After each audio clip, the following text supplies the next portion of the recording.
lovely lot, and a big warm welcome to anybody new joining my channel today. If you are new and you do like a little bit of nail art, if it's a little bit up your alley, then please consider subscribing. We do all sorts on this channel and we are open for requests. Now guys, we're going to do an encapsulated rose. Now guys, I've been doing nails 3 years now. Well, not quite, not yet, but soon. On this YouTube channel, and I've never done an encapsulated rose. I know, I can't believe it. So I don't know about you guys, but you know, Queen of Nails herself, Miss Kirsty Meakin, I absolutely love her. Do you know what? Doesn't matter how many times I watch a video, I can always go back and watch her again. I find her amusing. I find that I learn things from her. I understand the way she teaches. I am a visual person. I don't know if you guys are as well. I do like to see it as well as hear what's going on. That's how I learn. I am a visual learner. And she's just fantastic. Anyway, I decided I was going to do an encapsulated rose, and I knew what I wanted to do, but I wasn't quite sure how I was going to do it. At first I was going to do the white rose in the acrylic. I was all right with that, but I have got to tell you guys, I haven't done one in well over 12 months, like a 3D rose. Bearing in mind I had 6 months off, so I went wrong, but I've left it all in. I'm going to leave everything in. We are honest on this channel, and I'm not going to edit it out and make out, you know, I'm some freaking awesome nail tech. I'm not, okay. I've left it all in, and I've left it in because I did get myself out of it, and you'll have to let me know at the end what you thought.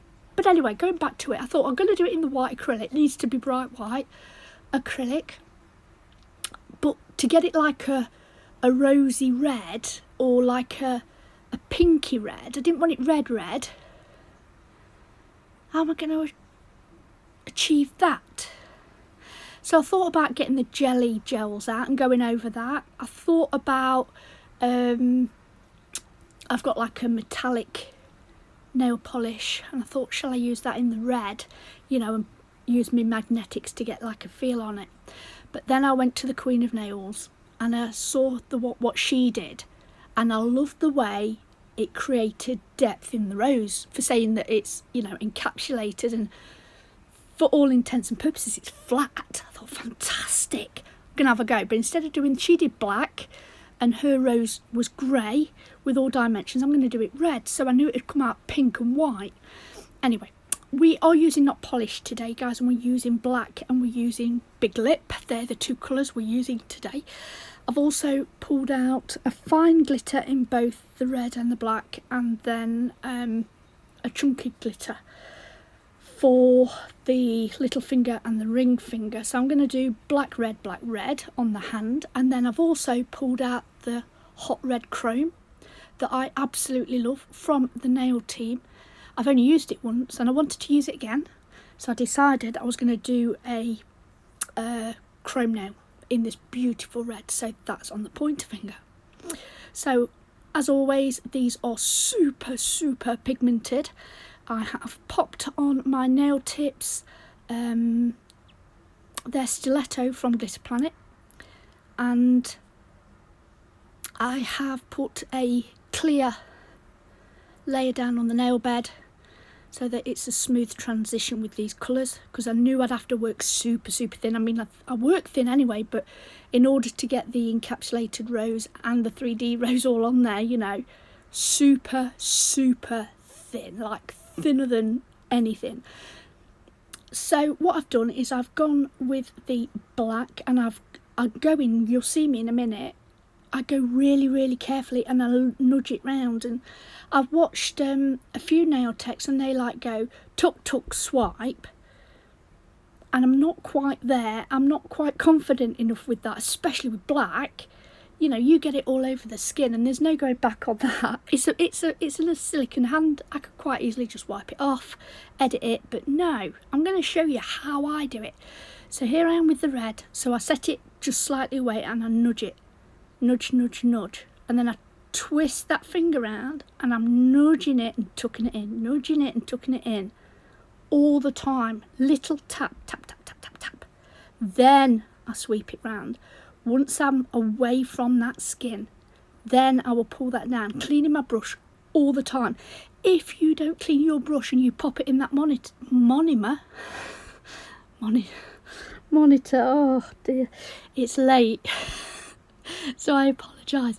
If you pop that dirty brush in your monomer, that's how you will get the colorization and dirty the monomer. Okay, so all the time I am wiping my brush. I do tap, tap, tap, so it only goes on the outer bristles of my acrylic brush. I'm not pushing it or doing anything too dramatic that's going to push it in between those bristles. So I swipe that down, come in with another bead, swipe that down, get a nice colour in. Then I come in with the super fine red. Everything that I've used today, guys, as always, is listed below.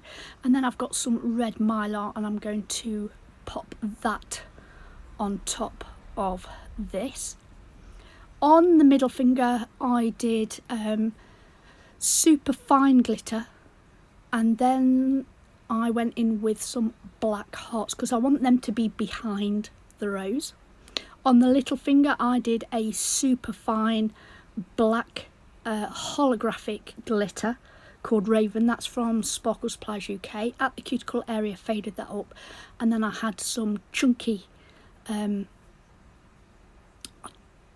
I've got it wrote down, it is below, I don't know what it is off the top of my head, but that went over the top of that superfine, again just as a glitter fade from the cuticle area, leaving the top black. And the pointer finger is going to be just red because that's where I'm going to pop my chrome. So what I will do is make sure I've got full coverage. I will then clear cap all these nails apart from the middle finger because that's where we're going to go with our rose. Now I'm going to stop talking. I don't think I've stopped talking for the last 10 minutes. Sorry about that. I'm feeling a bit better, everybody. Thank you very much. I've got the remnants of a cough, but on the whole I am feeling much better.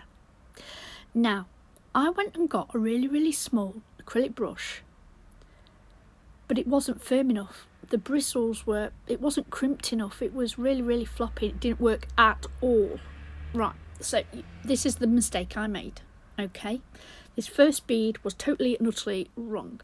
So I've popped down the bead. What I should have done was, this brush wasn't working, was sweep it off, but I didn't. It was starting to set up. So you pop down the bead and you want it in like a half moon shape, but as I'm trying to press, it just wasn't working. So I went and got my CJP 3D brush. Should have got that to start with, but hey ho, live and learn. Now when you put your first bead down and you know you're going to do a 3D rose, be mindful of where that's going to go when you press that flat. What you don't want it to do is go too far to the edge or over the edge of that nail. Okay, you still need it to look like a rose. Now I knew this was going to be the bottom and that I could layer up on top and disguise it. Okay, so I wasn't too bothered that I'd left it in, do you know what I mean? So anyway, I'm going to work at 2 beads at a time. I know, cocky. For saying I hadn't done it. I tell you why, because I didn't have all day to wait for it, and it was freezing cold out in the summer house. They call it a summer house. It's like a freaking fridge. I've got a heater in there, like, but it's not the same, is it? Especially these cold January mornings. So anyway, I popped the first bead down, put it in a half moon shape, got a second bead, did exactly the same. When the first one is ready to press, I will press it flat. Once it's flat, then what I'm going to do is very slightly just get my bristles of my brush and just, I want the edge of that petal, the rose petal, to be lifted just slightly. I'm going to be very mindful not to make it too big, in the fact that too high, because yes, I need an apex, so I have put it in the apex area, because like I said, I've never done this before, guys. Never done an encapsulated rose, and it's been over 12 months since I've actually done a 3D rose. So I thought this is going to go, you know, 2 ways. It is on a silicone hand. The worst thing that can happen is I throw it away and get another one out. But no, I didn't. It went okay. So I'm bricklayering this. So as you can tell, I did one on the left, one on the right on that second layer. So on the next layer I'm doing one at the top, one at the bottom, layering it and covering the gaps till you get to the middle, and then you just do one bead, and you do it like a curly C, if you like. So you pop it down, put it in a half moon shape, wait for it to set up slightly, and then go in and press that flat, and then wiggle the edge of that rose petal just slightly so that it looks more realistic when it's encapsulated. And as you can see, I've hid that bottom one. I was actually really pleased with it. For saying it's my first one, I've never done it before, I was really pleased. I've always shied away from it because I couldn't figure out how somebody can do a 3D rose and still not have a massive bulky nail. And I didn't at all. So yeah, and the key was, again, listening to Kirsty, the key was don't make it too elevated from the nail. All you're doing is just very gently, slightly lifting the edges of that rose petal, each one individual. Just concentrate on one petal at a time. Don't look at it as a whole, you know, a whole rose to start with. You're just doing a layer at a time. I did that first one and I thought, oh my god, I'm gonna have to do it again. I'm gonna have to get another tip out. I'm gonna have to do it again. This brush is rubbish. And then I knew my next 3D brush, they're all so small. Anyway, then I thought to myself, just stop. I had a swig of my tea, I had to think about it, and I thought, no, it's the bottom layer. I can cover this up. Well, I'm going to have a go anyway. So that's what I did. I went with it, and this is how we learn. Can we cover it up? Would that work? Yes or no? What's the worst that can happen? It looks like crap and I have to throw it away. But it didn't. It looked okay. I did better changing my brush. I learnt from that. I won't be using the other one again. And also, you know, just move forward with it. And like I said, I was happy with it, so I just kept going. So what I'm going to do here, guys, is put a couple of leaves on. So I did a bead, put it in a leaf shape, and then I came in with a little tool. It's only a spatula thing, and just put some carvings in there, and then did this small one. And then what I'm going to do is wait for that to set up, and then I while that was setting up, I got a separate little jar, put a tiny bit of monomer in there, just enough to cover this. You'll see in a minute, to cover this rose and these leaves, and dig out some gel polish in red.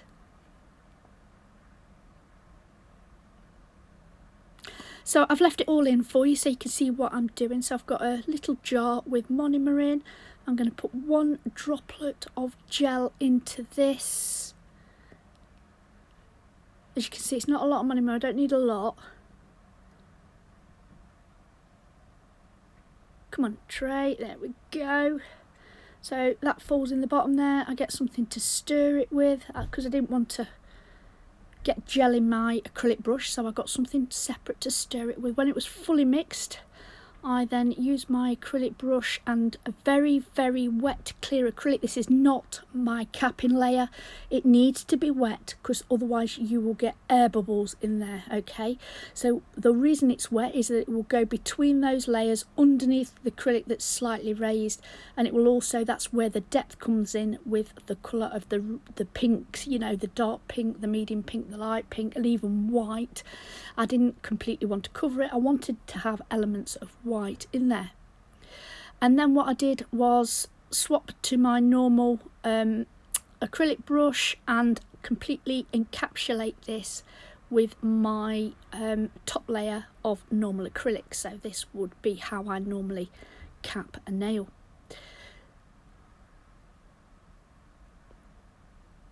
So once this is completely encapsulated, I will file and buff it in the usual way, all of these nails. Don't forget to let me know below what you think, and have you had a go at this? How many times have you had a go at this? I can't believe I haven't done it before, but I haven't, I promise you I haven't. I always thought, you know, it'd just be too big and too bulky, but honestly, it wasn't at all. And when I was watching Kirsty do hers, she says even if you go through it, which I didn't, but if you go through that cap layer and catch it, it doesn't matter. It doesn't matter because you can see the white and it just emphasises the depth of that rose. It's brilliant. So we're going to chrome this pointer, so I'm going to put a non-white top coat on there, pop that in the lamp. This is the chrome we're going to be using, the nail team, and it's Hot Rod. And I'm just going to go in there with my finger and pop that all over. Then I'll get a soft brush and give that a really super good swipe of that, and make sure there's no chrome on there at all, otherwise it gets really grainy, it looks horrendous, and filing that off is no joke. Then I will double top coat this, and then it's time to top coat all of these nails. Guys, I really do hope you've enjoyed our little nail play today. If you have, would you take a moment and hit that thumbs up? And if you're not subscribed already, I would absolutely love it if you would. Please leave me a note below and let me know if this is the sort of thing that you like, if this is what you do when you do your nails. I'd love to hear from you. Guys, please stay safe. Thank you so much for watching. Until next time, bye.